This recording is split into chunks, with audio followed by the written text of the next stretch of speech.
আলাইকুম, শুভ সন্ধ্যা। সম্মাননা পাওয়া অনেক আনন্দের, যোগ্যতা থাকুক কি না থাকুক। আমি হাতে খড়ির আমার শ্রেষ্ঠ ছোট ভাই, আমার মেয়ের মতো নওরিন, এদের প্রতি বিশেষ কৃতজ্ঞতা জানাচ্ছি যে তারা আমাকে যোগ্য মনে করছে।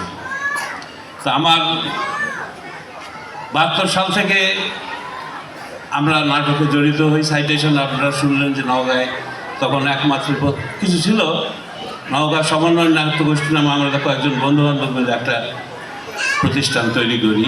এইভাবে আমাদের শুরু হয়, দীর্ঘদিন এটা চালাইছি।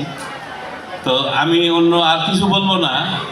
জীবনের শেষ মুহূর্তে আসে আমি করোনেশন হল সোসাইটির ভালো করতে যায় খারাপ করেছি, যেটাকে বলা যায় শীত করতে বাদর করে ফেলেছি আমি।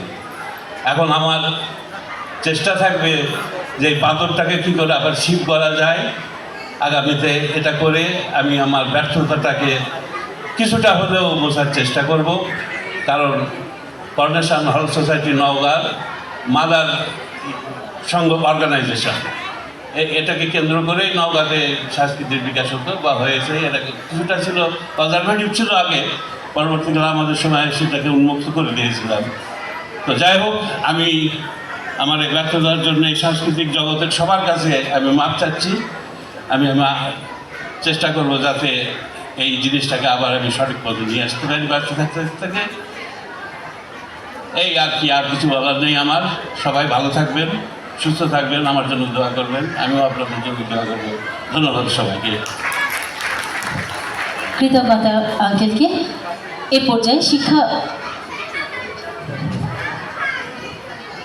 শিক্ষা তার ছোট্ট করে তার কথা ছড়িয়ে দিতে মঞ্চে আহ্বান জানাবো অসীম কুমার মহন্তকে।